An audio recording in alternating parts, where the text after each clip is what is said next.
Yes, all students, a very good morning and welcome to Enlightened Educators. And here is a very small doubt clearing session today. So, obru kelidare, ma'am, I have not mapped subject, but you got hall tickets of 2021 all subject. What I should do?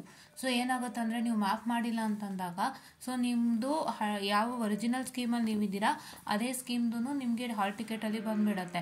So ಹಾಗೆ ಹಾಲ್ ಟಿಕೆಟಲ್ಲಿ ನಿಮಗೆ ಬರೋವಾಗ ಏನಾಗುತ್ತಪ್ಪ ಅಂತ ಹೇಳಿದ್ರೆ, so what is that subject code is given according to that subject code only have to write your exams. ಓಕೆನಾ. So ಈಗ ಇವರು 2021 scheme student ಇದ್ದಾರೆ. ಸೊ ಇವರು ಮ್ಯಾಪಿಂಗ್ ಅಂದರೆ ಅದು ಅಂಡರ್ಟೇಕಿಂಗ್ ಫಾರ್ಮ್ ಅಥವಾ ನೆಕ್ಸ್ಟ್ ಫಾರ್ಮನ್ನು ಕೊಟ್ಟಿಲ್ಲ. ಅದು ಕಾರಣದಿಂದಾಗಿ ಅವ್ರಿಗೆ ಏನಾಗಿದೆ ಅಂತ ಹೇಳಿದ್ರೆ, ಸೊ ಇವರಿಗೆ ಬಂದ್ಬಿಟ್ಟು 2021 ಸ್ಕೀಮ್ದೇನೆ ಸಬ್ಜೆಕ್ಟ್ ಕೋಡ್ಗಳೆಲ್ಲ ಹಾಲ್ ಟಿಕೆಟಲ್ಲಿ ಮೆನ್ಷನ್ ಆಗೋಗಿದೆ. ಸೊ ಹಾಗಾಗಿ ಏನಾಗುತ್ತೆ ಅಂದರೆ ಅವರು 2021 ಸ್ಕೀಮ್ಗೆ ಎಕ್ಸಾಮ್ನ ಬರೀಬೇಕಾಗುತ್ತೆ. And for that particular subject code which is been mention in the hall ticket, you are suppose to write your exam. So ಏನು ಸಬ್ಜೆಕ್ಟ್ ಕೋಡ್ ಇದೆ ಹಾಲ್ ಟಿಕೆಟಲ್ಲಿ ಒಂದ್ಸಲ ನೋಡ್ಕೊಳ್ಳಿ. And even check with the time table on which date that subject code is existing and on that date you going to write your exams. Don't worry. ಓಕೆನಾ. So ಯಾರ್ಯಾರು map ಮಾಡಿಲ್ಲ ದಯವಿಟ್ಟು ಯೋಚನೆ ಮಾಡಬೇಡಿ. ನಿಮಗೆ ಹಾಲ್ ಟಿಕೆಟಲ್ಲಿ ನಿಮ್ಮ ಹಳೆ ಸಬ್ಜೆಕ್ಟ್ ಕೋಡೇ ಬರುತ್ತೆ. ಸೊ ಅದು ಯಾವತ್ತು ಬೀಳುತ್ತೆ ನೋಡ್ಕೊಂಡು ಎಕ್ಸಾಮಿನೇಷನನ್ನು ಬರೀರಿ. ಆಯಿತಾ? ಯಾ.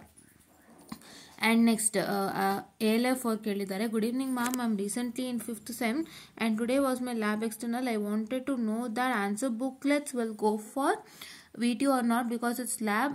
College teacher will give the marks. See, ಇದು ಲ್ಯಾಬ್ ಎಕ್ಸ್ಟರ್ನಲ್ಸ್ ಬಂದುಬಿಟ್ಟು ಆನ್ಸರ್ ಸ್ಕ್ರಿಪ್ಟ್ಸ್ ಎಲ್ಲ ಇವರೇ ಇವ್ಯಾಲ್ಯೂಯೇಷನ್ ಮಾಡ್ತಾರೆ. ಓಕೆನಾ. What they do was there will be one internal and external. So ಈ ಸಲ ಏನೋ 2 ಇಂಟರ್ನಲ್ಲೇ ಇದ್ರು ಅಂತ ಹೇಳ್ತಾ ಇದ್ರು. I don't know what's the matter, but how ever it is. So ಯಾರು ಇರ್ತಾರೆ ಇಂಟರ್ನಲ್ ಅಥವಾ ಎಕ್ಸ್ಟರ್ನಲ್, ಅವರು ವ್ಯಾಲ್ಯೂಯೇಷನ್ ಮಾಡ್ತಾರೆ. They will valuate your paper and they will keep it. And what they'll do is they'll just upload the marks in the VTU portal.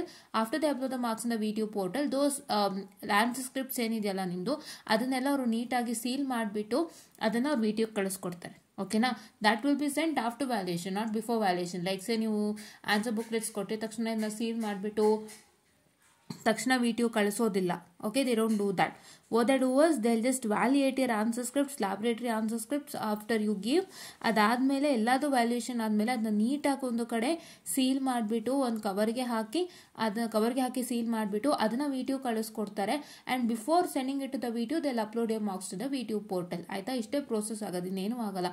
ನಿಮ್ಮ ಟೀಚರ್ಸೇ valuate ಮಾಡ್ತಾರೆ. Don't worry, lab ಯಾರು fail ಮಾಡಲ್ಲ. ಓಕೆನಾ. So this is what is all for today ಅಂತ ಹೇಳ್ತಾ ಒಬ್ರು ನೆನೆ ಕೇಳ್ತಿದ್ರು, ma'am what about 2018 scheme equivalent ಅಂತ. 2018 is equal to 2018 only. 2018 is not mapped to any other scheme. ಆಯ್ತಾ? ಓಕೆ. ಯಾ. ಓಕೆ.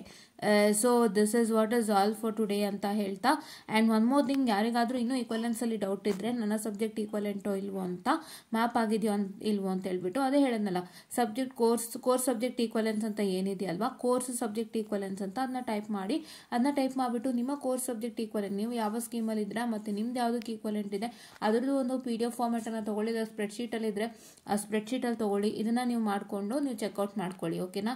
ಸೊ ಇದೆಲ್ಲ ನನ್ನ ಜ್ಞಾಪಕ ಇಟ್ಕೊಳ್ಳೋದಕ್ಕಾಗಲ್ಲ, ತುಂಬ ಇರುತ್ತೆ. ಸೊ ಹಾಗಾಗಿ ನಿಮ್ಮದೇನಿದೆ ಅದು ನೀವು ಚೆಕ್ ಮಾಡಿ ನೋಡ್ಕೊಳ್ಳಿ ಅಂತ ಹೇಳ್ತಾ, I just want to session students. Thank you.